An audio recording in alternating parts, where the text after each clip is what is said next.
Big boss Kannada season 12ರ contestant ಗಳ ಬಗ್ಗೆ ಕೆಲವೊಂದಿಷ್ಟು ಎಕ್ಸ್ಕ್ಲೂಸಿವ್ ಆಗಿರುವಂತಹ ಮಾಹಿತಿ ಸಿಕ್ಕಿದೆ. ಅವರು ನೇರವಾಗಿ ಹೆಸರನ್ನ ರಿವೀಲ್ ಮಾಡಿಲ್ಲ, ಬಟ್ ಹಿಂಟ್ ಅನ್ನ ಕೊಟ್ಟಿದ್ದಾರೆ ಯಾರೆಲ್ಲ ಬರ್ತಾ ಇದ್ದಾರೆ ಅನ್ನೋದನ್ನ ಈ ವಿಡಿಯೋದಲ್ಲಿ ನಾನು ನಿಮ್ಗೆ ತಿಳಿಸ್ಕೊಡ್ತಾ ಇದ್ದೀನಿ. ಬಿಗ್ ಬಾಸ್ ಕನ್ನಡ ಸೀಸನ್ 12ಕ್ಕೆ ಕಲರ್ಸ್ ಕನ್ನಡದ ಮನೆ ಮಗಳು ಒಬ್ರು ಬರ್ತಾ ಇದ್ದಾರೆ ಅನ್ನುವಂತಹ ಮಾಹಿತಿ ಇದೆ. ಸೊ ಇಷ್ಟೇ ಒಂದು ಕ್ಲೂ ಆಗಿದ್ರೆ ಇದನ್ನ ಕಂಡುಹಿಡಿಯೋದು ತುಂಬಾನೇ ಕಷ್ಟ ಯಾರು ಅಂತ ಹೇಳಿ. ಆದರೆ ಇದರ ಜೊತೆಗೆ ಇನ್ನೊಂದು ಹಿಂಟ್ ಅನ್ನ ಕೂಡ ಬಿಟ್ಟುಕೊಟ್ಟಿದ್ದು ಗಿಣಿ ಮೂಗನ್ನ ಹೊಂದಿರುವಂತಹ ಒಂದು ನಟಿ ಅನ್ನುವಂತಹ ಒಂದು ಕ್ಲೂ ಅನ್ನ ಕೊಟ್ಟಿದ್ದಾರೆ. ಸೊ ಈ ಪ್ರಕಾರವಾಗಿ ನೋಡ್ತಾ ಹೋಗೋದಾದ್ರೆ ಅಗ್ನಿ ಸಾಕ್ಷಿ ಖ್ಯಾತಿಯ ಸುಕೃತ ನಾಗವರು ಬರುವಂತಹ ಚಾನ್ಸಸ್ ತುಂಬಾನೇ ಹೈ ಆಗಿರುವಂತದ್ದು. ಈಗಾಗಲೇ ಅಗ್ನಿ ಸಾಕ್ಷಿ ಖ್ಯಾತಿಯ ವೈಷ್ಣವಿ ಅವರು ಅಂದ್ರೆ ಸನ್ನಿಧಿ ಪಾತ್ರಧಾರಿಯವರು ಈಗಾಗಲೇ ಬಂದು ಹೋಗಿದ್ದಾರೆ. ಹಾಗೇನೆ ಸುಕೃತ ಅವರ ಹೆಸರು ಕಳೆದ 2 ಸೀಸನ್ ಇಂದನೂ ಕೂಡ ಕೇಳಿ ಬರ್ತಾ ಇದ್ವು, ಬಟ್ ಅವರು ಅದನ್ನ ಅಕ್ಸೆಪ್ಟ್ ಮಾಡ್ಕೊಂಡಿರ್ಲಿಲ್ಲ. ಬಟ್ ಈ ಬಾರಿ ಅದನ್ನ ಅಕ್ಸೆಪ್ಟ್ ಮಾಡ್ಕೊಂಡು ಬಿಗ್ ಬಾಸ್ ಕನ್ನಡ ಸೀಸನ್ 12ಕ್ಕೆ ಬರಲಿದ್ದಾರೆ ಅನ್ನುವಂತಹ ಮಾಹಿತಿ ಇರುವಂತದ್ದು. ಸೊ 100% ಕಲರ್ಸ್ ಕನ್ನಡದ ಮನೆ ಮಗಳು ವಿತ್ ಪ್ಯಾರೋಟ್ ನೋಸ್ ಅಥವಾ ಗಿಣಿ ಮೂಗನ ಹೊಂದಿರುವಂತಹ ನಟಿ ಅಂತ ಹೇಳಿದ್ರೆ ಅದು ಸುಕೃತ ನಾಗ್ ಅವರೇನೆ ಆಗಿರುವಂತಹ ಚಾನ್ಸಸ್ ತುಂಬಾನೇ ಹೈ ಆಗಿದೆ. ಸೊ ಕೆಲವೊಂದಿಷ್ಟು ಹೆಸರುಗಳು ಬಂದಿದ್ವು, ಮೌನ ಗುಡ್ಡೆ ಮನೆ ಅನ್ನುವಂತಹ ಹೆಸರು ಕೂಡ ಬಂದಿತ್ತು. ಸೊ ಅವರು ಗಿಣಿ ಮೂಗನ ಹೊಂದಿದಾರಾ ಅಥವಾ ಈ ಸುಕೃತ ನಾಗ್ ಅವರ? ಸೊ ನಿಮ್ಗೆ ಏನ್ ಅನ್ಸುತ್ತೆ ಅದನ್ನ ನೀವು ಕಮೆಂಟ್ ಬಾಕ್ಸ್ ಅಲ್ಲಿ ಕಮೆಂಟ್ ಮಾಡಿ. ಬಟ್ ಹೈ ಚಾನ್ಸಸ್ ಇರೋದು ಸುಕೃತ ನಾಗ್ ಅವರು ಬರೋದಕ್ಕೆ. ಇನ್ನು ನೆಕ್ಸ್ಟ್ ನೋಡ್ತಾ ಹೋಗೋದಾದ್ರೆ ಎರಡನೆಯದಾಗಿ ನಂಬರ್ ಅಂದ್ರೆ ನಾನು ಅಂದ್ರೆ ನಂಬರ್ ಅನ್ನುವಂತಹ ಒಂದು ಹೊಸ ಪರ್ಸನ್ ಅನ್ನುವಂತಹ ಕ್ಲೂ ಇದೆ. ಸೊ ಇದೇನಪ್ಪಾ ಅಂತ ಹೇಳಿದ್ರೆ ಈ ಹಿಂದೆ ಆರ್ಯವರ್ಧನ್ ಗುರೂಜಿ ಅವರು ಬಂದಿದ್ರು, ಅವರು ಕೂಡ ಅಷ್ಟೇನೆ ನ್ಯೂಮರಾಲಜಿಸ್ಟ್ ಆಗಿದ್ರು.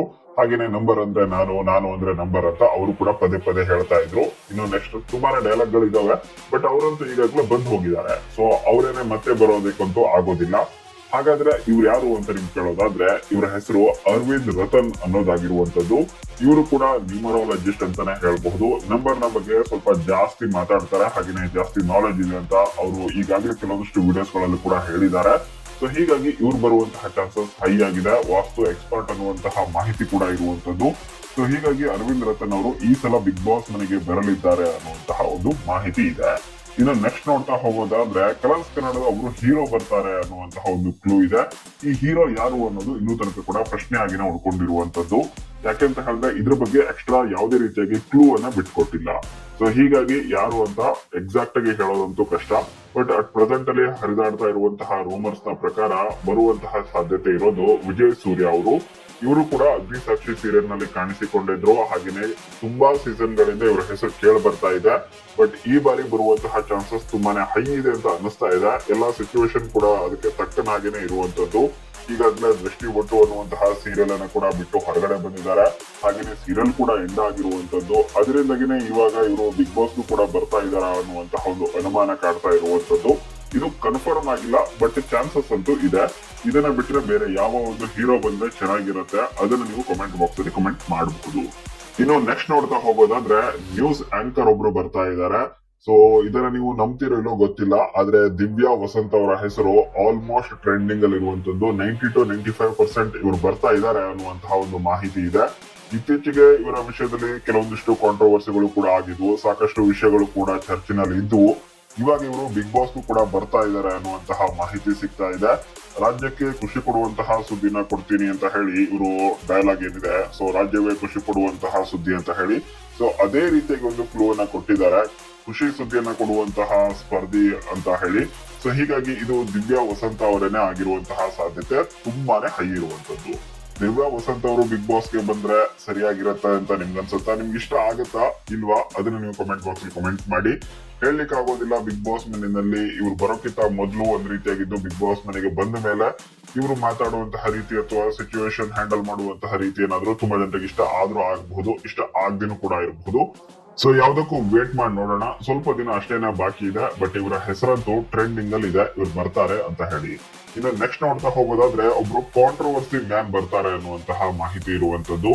ಬಟ್ ಅವರ ಹೆಸರನ್ನ ಎಲ್ಲೂ ಕೂಡ ರಿವೀಲ್ ಮಾಡಿಲ್ಲ. ಸೊ ಹೀಗಾಗಿನೇ ಸಾಕಷ್ಟು ಊಹಾಪೋಹಗಳಿದಾವೆ. ಸೊ ಏನು ಕೂಡ ಸ್ವಲ್ಪ ಮಟ್ಟಿಗೂ ಕೂಡ ಕ್ಲೂ ಇಲ್ದೇನೆ ಅವರ ಹೆಸರನ್ನ ತಗೊಳ್ಳೋದು ಸ್ವಲ್ಪ ಕಷ್ಟ. ಸೊ ಹೀಗಾಗಿ ನಾನು ಯಾರ ಹೆಸರನ್ನ ಕೂಡ ತಗೊಳ್ತಾ ಇಲ್ಲ. ನಿಮ್ಮ ಪ್ರಕಾರ ಆ ಕಾಂಟ್ರವರ್ಷಿಯಲ್ ಮ್ಯಾನ್ ಯಾರಾಗಿರಬಹುದು ಅದನ್ನ ನೀವು ಕಮೆಂಟ್ ಮಾಡಿ ಅಥವಾ ನೀವು ಗೆಸ್ ಮಾಡಿ ಕಮೆಂಟ್ ಬಾಕ್ಸ್ ಅಲ್ಲಿ ತಿಳಿಸಬಹುದು. ಇನ್ನು ನೆಕ್ಸ್ಟ್ ನೋಡ್ತಾ ಹೋಗೋದಾದ್ರೆ ದಿಲೀಪ್ ಶೆಟ್ಟಿ ಅವರ ಹೆಸರು ಕೇಳಿ ಬಂದಿತ್ತು, ಆದ್ರೆ ಅವರು ಈ ಸಲದ ಸೀಸನ್ಗೆ ಬರ್ತಾ ಇಲ್ಲ ಅನ್ನುವಂತಹ ಮಾಹಿತಿ ಇದೆ. ಸೊ ಹೀಗಾಗಿ ದಿಲೀಪ್ ಶೆಟ್ಟಿ ಅವರು ಅಟ್ ಪ್ರೆಸೆಂಟ್ ಅಲ್ಲಿ ಕ್ವಾಟ್ಲೆ ಕಿಚನ್ ಅಲ್ಲಿ ಬ್ಯುಸಿ ಆಗಿದ್ರು. ಅವರಿಗೆ ಒಳ್ಳೆಯ ಫ್ಯಾನ್ ಫಾಲೋವಿಂಗ್ ಕೂಡ ಇದೆ. ಸೊ ಹೀಗಾಗಿ ಅವ್ರು ಬಂದ್ರೆ ಚೆನ್ನಾಗಿರುತ್ತೆ ಮತ್ತು ಅವ್ರು ಬರ್ತಾ ಇದಾರೆ ಅನ್ನುವಂತಹ ನ್ಯೂಸ್ ಕೂಡ ಹರಿದಾಡ್ತಾ ಇತ್ತು. ಆದ್ರೆ ಸದ್ಯ ಸಿಗ್ತಾ ಇರುವಂತಹ ಮಾಹಿತಿಯ ಪ್ರಕಾರ ದಿಲೀಪ್ ಶೆಟ್ಟಿ ಅವರು ಈ ಸಲ ಬಿಗ್ ಬಾಸ್ ಸೀಸನ್ಗೆ ಬರ್ತಾ ಇಲ್ಲ. ಅವರಿಗೆ ಆಫರ್ ಹೋಗಿರಬಹುದು, ಬಟ್ ಅದನ್ನ ಅವರು ಅಕ್ಸೆಪ್ಟ್ ಮಾಡಿಲ್ವೋ ಅಥವಾ ಆಫರೇ ಹೋಗಿಲ್ವೋ ಗೊತ್ತಿಲ್ಲ. ಬಟ್ ದಿಲೀಪ್ ಶೆಟ್ಟಿ ಅವರು ಬಿಗ್ ಬಾಸ್ಗೆ ಬರ್ತಾ ಇಲ್ಲ ಅನ್ನುವಂತಹ ಮಾಹಿತಿ ಅಂತೂ ಇರುವಂತದ್ದು. ಇನ್ನು ನೆಕ್ಸ್ಟ್ ನೋಡ್ತಾ ಹೋಗೋದಾದ್ರೆ RK ಚಂದನ್ ಅವರ ಹೆಸರು ಕೇಳ ಬರ್ತಾ ಇದೆ. ನೀವು ಇವರನ್ನ ಇದಕ್ಕೂ ಮೊದಲು ಮಾಂಗಲ್ಯಂ ತಂತು ನಾನೇನ ಅನ್ನುವಂತಹ ಒಂದು ಸೀರಿಯಲ್ ನಲ್ಲಿ ನೋಡಿರಬಹುದು. ಈ ಒಂದು ಸೀರಿಯಲ್ ತುಂಬಾನೇ ಒಳ್ಳೆಯ ಫ್ಯಾನ್ ಫಾಲೋವಿಂಗ್ ನ ಹೊಂದಿತ್ತು, ಒಳ್ಳೆ TRP ಕೂಡ ಬರ್ತಾ ಇತ್ತು. ಆದ್ರೆ ಇದೇ ಸಮಯದಲ್ಲಿ ಕೊರೋನಾ ಕೂಡ ಬಂದಿದ್ರಿಂದ ಈ ಸೀರಿಯಲ್ ಅನ್ನ ಎಂಡ್ ಮಾಡ್ಬೇಕಾಗಿ ಬಂತು. ಸೊ ಇದಾದ ನಂತರ ಈ ಸೀರಿಯಲ್ ಮುಂದುವರಿಸಿ ಅಂತ ಹೇಳಿ ತುಂಬಾ ಜನ ರಿಕ್ವೆಸ್ಟ್ ಕೂಡ ಮಾಡ್ಕೊಳ್ತಾ ಇದ್ರು. ಆದ್ರೆ ಸೀರಿಯಲ್ ಅನ್ನ ಅಲ್ಲಿಗೆ ಸ್ಟಾಪ್ ಮಾಡಿದ್ರು. ಇದಾದ ನಂತರ RK ಚಂದನ್ ಅವರು ಎಲ್ಲೂ ಕೂಡ ಕಾಣಿಸ್ಕೊಂಡಿರ್ಲಿಲ್ಲ ಹೆಚ್ಚಾಗಿ. ಇತ್ತೀಚೆಗೆ ಜಾಸ್ತಿ ಕಾಣಿಸ್ಕೊಳ್ತಾ ಇರೋದು ಕ್ವಾಟ್ಲೆ ಕಿಚನ್ ಅನ್ನುವಂತಹ ಒಂದು ರಿಯಾಲಿಟಿ ಶೋ ನಲ್ಲಿ ಕಲರ್ಸ್ ಕನ್ನಡದಲ್ಲಿ ಪ್ರಸಾರವಾಗ್ತಾ ಇದೆ ಅದು. ಸೊ ಇವರಿಗೂ ಕೂಡ ಒಳ್ಳೆಯ ಫ್ಯಾನ್ ಫಾಲೋವಿಂಗ್ ಇದೆ. ಸೊ ಹೀಗಾಗಿ ಇವರು ಕೂಡ ಬಿಗ್ ಬಾಸ್ ಗೆ ಬಂದ್ರೆ ಚೆನ್ನಾಗಿರುತ್ತೆ ಅನ್ನುವಂತಹ ಒಪಿನಿಯನ್ ಇದೆ. ಬಟ್ ಕನ್ಫರ್ಮ್ ಅಂತೂ ಆಗಿಲ್ಲ ಇವರ ಹೆಸರು ಕೂಡ. ಆದ್ರೆ ಇವ್ರು ಬಂದ್ರೆ ಚೆನ್ನಾಗಿರುತ್ತೆ ಅನ್ನೋದು ನನ್ನ ಒಪಿನಿಯನ್ ಆಗಿದೆ. ಇನ್ನು ನೆಕ್ಸ್ಟ್ ಟ್ರೆಂಡ್ ಆಗ್ತಾ ಇರುವಂತಹ ಮತ್ತೊಂದು ಹೆಸರು ಅಂತ ಹೇಳಿದ್ರೆ ಅದು ಬಾಳು ಬೆಳಗುಂದಿ ಅವರದ್ದು. ಇವರಿಗೆ ದೊಡ್ಡ ಮಟ್ಟದ ಉತ್ತರ ಕರ್ನಾಟಕದ ಫ್ಯಾನ್ ಫಾಲೋವಿಂಗ್ ಕೂಡ ಇರುವಂತದ್ದು. ಆದ್ರೆ ಈ ಸಲದ ಸರಿಗಮಪ ಏನಾಗಿತ್ತು ಸೀಸನ್, ಆ ಒಂದು ಸೀಸನ್ ನಲ್ಲಿ ಇವ್ರಿಗಿಂತ ಬೆಟರ್ ಆಗಿರುವಂತಹ ಸಿಂಗರ್ ಇದ್ರು, ಅವರಿಗೆ ಫಿನಾಲೆ ಹೋಗುವಂತಹ ಅವಕಾಶ ಕೊಡಬೇಕಾಗಿತ್ತು ಅಂತ ಹೇಳಿ ಸಾಕಷ್ಟು ವಿಷಯ ಕೂಡ ಸೋಷಿಯಲ್ ಮೀಡಿಯಾದಲ್ಲಿ ಚರ್ಚೆ ಆಗ್ತಾ ಇತ್ತು. ಸೊ ಹೀಗಾಗಿನೇ ಇವರೆಲ್ಲರಿಗೂ ಉತ್ತರ ಕೊಡೋ ರೀತಿಯಲ್ಲಿ ಒಂದು ಅವಕಾಶವನ್ನು ಇವ್ರಿಗೆ ಮಾಡಿಕೊಟ್ಟಿದ್ದಾರೋ ಅಥವಾ ಏನು ಅಂತಾನೆ ಗೊತ್ತಾಗ್ತಾ ಇಲ್ಲ. ಬಟ್ ಇವ್ರ ಹೆಸರಂತೂ ಕೇಳ ಬರ್ತಾ ಇದೆ. ಸೊ ಹೀಗಾಗಿ ಇವರು ಬಿಗ್ ಬಾಸ್ ಮನೆಗೆ ಬಂದ್ರೆ ಅಲ್ಲೇನಾದ್ರೂ ತಮ್ಮ ಕ್ರಿಯೇಟಿವಿಟಿನ ತೋರಿಸಿ ಏನಾದ್ರೂ ಹೊಸ ರೀತಿಯಲ್ಲಿ ಪ್ರಯತ್ನವನ್ನ ಪಟ್ಟು ಕರ್ನಾಟಕದ ಜನರ ಪ್ರೀತಿಯನ್ನ ಗಳಿಸಿಕೊಳ್ಳುವಂತಹ ಚಾನ್ಸಸ್ ಕೂಡ ಇದೆ. ಸೊ ಹೀಗಾಗಿ ಇವರು ಬರಬಹುದು ಅನ್ನುವಂತಹ ಎಕ್ಸ್ಪೆಕ್ಟೇಷನ್ ಇದೆ. ವೇಟ್ ಮಾಡಿ ನೋಡೋಣ ಇವ್ರು ಬರ್ತಾರೋ ಇಲ್ವೋ ಅಂತ ಹೇಳಿ. ನೆಕ್ಸ್ಟ್ ಅನನ್ಯ ಅಮರ್. ಹೌದು, ನಮ್ಮನೆ ಯುವರಾಣಿ ಅನ್ನುವಂತಹ ಸೀರಿಯಲ್ ಖ್ಯಾತಿಯ ಅಂಕಿತಾ ಅಮರ್ ಅವರ ತಂಗಿ ಇವರು ಅನನ್ಯ ಅಮರ್ ಅಂತ ಹೇಳಿ. ಅಂಕಿತಾ ಅಮರ್ ಅವರು ಬರ್ಬೇಕು ಅಂತ ಹೇಳಿ ತುಂಬಾ ಜನ ಹೇಳ್ತಾ ಇದ್ರಿ. ಬಟ್ ಅವರು ಬಿಗ್ ಬಾಸ್ಗೆ ಅಷ್ಟೊಂದು ಸೂಟ್ ಆಗಲ್ಲ ಅಂತ ಅನ್ಸುತ್ತೆ. ಯಾಕಂತ ಹೇಳಿದ್ರೆ ನನಗನ್ನಿಸಿದ ಪ್ರಕಾರ ಅಥವಾ ನಾನು ಅಬ್ಸರ್ವ್ ಮಾಡಿರೋ ಪ್ರಕಾರ ಅಂಕಿತಾ ಅಮರ್ ಹಾಗೇನೆ ಅನನ್ಯ ಅಮರ್ ಇವರಿಬ್ಬರಲ್ಲಿ ಸ್ವಲ್ಪ ಜಾಸ್ತಿ ಬೋಲ್ಡ್ ಆಗಿ ಹಾಗೇನೆ ಡೈರೆಕ್ಟ್ ಆಗಿ ಏನಾದ್ರು ಉತ್ತರವನ್ನ ಕೊಡೋದು ಅನನ್ಯ ಅಮರ್ ಅವರು ಅಂತಾನೆ ಅನ್ಸುತ್ತೆ ನನಗೆ. ಹಾಗೇನೆ ಅಂಕಿತಾ ಅಮರ್ ಅವರು ಸ್ವಲ್ಪ ಸಾಫ್ಟ್ ಅಂತ ನನಗನ್ಸುತ್ತೆ. ಸೊ ಹೀಗಾಗಿ ನಾನು ಅಬ್ಸರ್ವ್ ಮಾಡಿರೋ ಪ್ರಕಾರ ಬಿಗ್ ಬಾಸ್ ಗೆ ಸೂಟೇಬಲ್ ಆಗೋದು ಅನನ್ಯ ಅಮರ್ ಅಂತಾನೆ ಅನ್ಸುತ್ತೆ. ಸೊ ಹೀಗಾಗಿ ಇವರ ಹೆಸರು ಕೂಡ ಇವಾಗ ಕೇಳಿ ಬರ್ತಾ ಇರೋದ್ರಿಂದ ಚಾನ್ಸಸ್ ಇದೆ ಅಂತ ಅನಿಸ್ತಾ ಇದೆ. ಇವರ ಜೊತೆಗೆ ಸ್ಪಂದನ ಸೋಮಣ್ಣ ಅವರ ಹೆಸರು ಕೂಡ ಪದೇ ಪದೇ ಕೇಳಿ ಬರ್ತಾ ಇದೆ. ಇವರು ಕೂಡ ಬಂದ್ರೆ ಚೆನ್ನಾಗಿರುತ್ತೆ. ನೋಡೋಣ ಯಾರೆಲ್ಲ ಬರ್ತಾರೆ ಅಂತ ಹೇಳಿ. ಆದ್ರೆ ನಾನು ನಿಮ್ಗೆ ಸ್ಟಾರ್ಟಿಂಗ್ ಅಲ್ಲೇ ಹೇಳ್ದಾಗಿನೇ ಸುಕೃತ ನಾಗ್, ಹಾಗೇನೆ ಅರವಿಂದ್ ರತನ್, ದಿವ್ಯಾ ವಸಂತ, ಹಾಗೇನೆ ಕಲರ್ಸ್ ಕನ್ನಡದೊಬ್ರು ಹೀರೋ, ಹಾಗೇನೆ ಕಾಂಟ್ರವರ್ಷಿಯಲ್ ಮ್ಯಾನ್. ಸೊ ಇವರಿಷ್ಟು ಬರೋದಂತೂ ಆಲ್ಮೋಸ್ಟ್ ಕನ್ಫರ್ಮ್ ಆಗಿರುವಂತದ್ದು. ಸುಕೃತ ನಾಗ್ ಅವ್ರು ಬರ್ಲಿಲ್ಲ ಅಂತ ಹೇಳಿದ್ರೆ ಬೇರೆ ಯಾರು ಬರಬಹುದು? ಮೌನ ಗುಡ್ಡೆಮನಿ ಅವ್ರು ಬರಬಹುದಾ? ಏನಾಗುತ್ತೆ ಅದನ್ನೆಲ್ಲ ಕಾದು ನೋಡೋಣ. ಸದ್ಯಕ್ಕೆ ಸಿಕ್ಕಿರುವಂತಹ ಅಪ್ಡೇಟ್ ಗಳನ್ನ ನಾನು ನಿಮ್ಗೆ ಈ ವಿಡಿಯೋದಲ್ಲಿ ತಿಳಿಸ್ಕೊಟ್ಟಿದ್ದೀನಿ. ಮತ್ತೇನಾದ್ರೂ ಅಪ್ಡೇಟ್ ಸಿಕ್ಕಿದ್ರೆ ಅದನ್ನ ನಾನು ನಿಮ್ಗೆ ಮುಂದಿನ ವಿಡಿಯೋದಲ್ಲಿ ಅಪ್ಡೇಟ್ ಮಾಡ್ತೀನಿ ಅಂತ ಹೇಳ್ತಾ ಈ ವಿಡಿಯೋನ ಇಲ್ಲಿಗೆ ಮುಗಿಸ್ತಾ ಇದ್ದೀನಿ. Thank you so much for watching.